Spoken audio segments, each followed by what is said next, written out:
This set of exercises in Pilates work on balance and control. Now, balance and control typically is something that is taken for granted between the ages of 7 and 70, but it really shouldn't be. It's an important learned skill that needs to be maintained throughout. Now, the first exercise is done in the reformer. Getting onto the edge of the reformer out here with one leg, the other is on the carriage.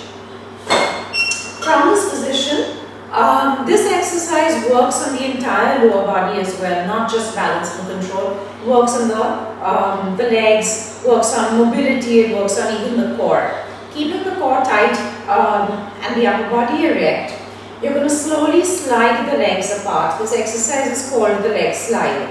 As you slide apart, ensure that your hips are maintained right between the feet. Yeah, your hips don't edge to one side or the other. Exhale as you slide apart.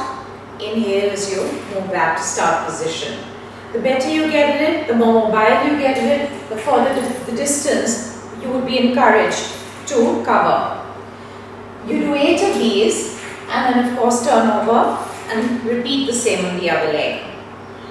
When you change legs, you always get into the footboard first. You never get onto the carriage, yeah? Because that's the part of the reformer that is stable. The exercise post that is called the front leg slide. With your feet turned out in this position, rolled outward, toes out, heels in, right leg forward onto the board, left leg back onto the carriage. Once again, you slide here, exhaling, legs apart, inhaling and in. Working various parts of the lower body, balance, control and the core. Once again, the core is tight.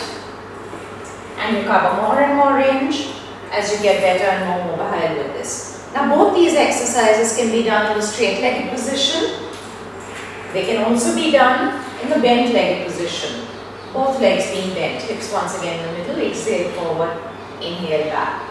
It's repeated after this set of 8 is over, it is repeated using the other leg. So left leg forward and right leg back thereafter.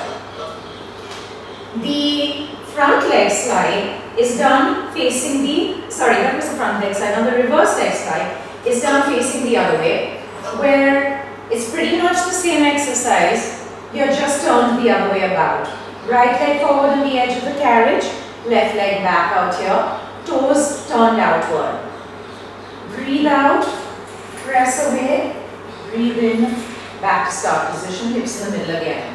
Exhale, inhale. Again, either in a straight-legged position or in a bent-legged position. And of course, both legs, yeah? The other leg comes forward, so you get equal benefit of both legs and sides. Now, the next balance based exercise has your foot up in the highest position. You get onto the carriage, left leg back, left heel back against the shoulder pad and right foot up, the ball of the foot onto the foot bar. Maintaining the upper body in an erect position, you exhale and straighten out the lead leg, that's your right at the moment. Inhale and bend. Exhale, straighten. Inhale, bend. And 8 later, of course, you change legs and repeat the exercise.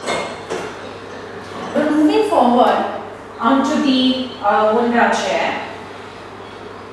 The next balance-based exercise has you focus on maintaining the shoulder-to-shoulder, hip-to-hip position. Okay, it's called a square position, but it's really more rectangular. In other words, what you want to do is make sure that during the exercise, your shoulders and your hips don't at all move. They stay absolutely stable.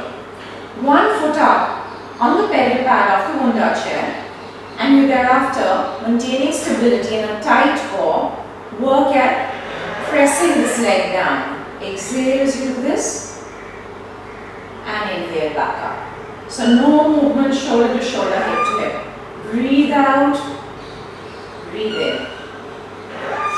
Still working the entire lower body and the core, but mainly now it's really about balance and control. 1 8 later, you take it over to the other leg.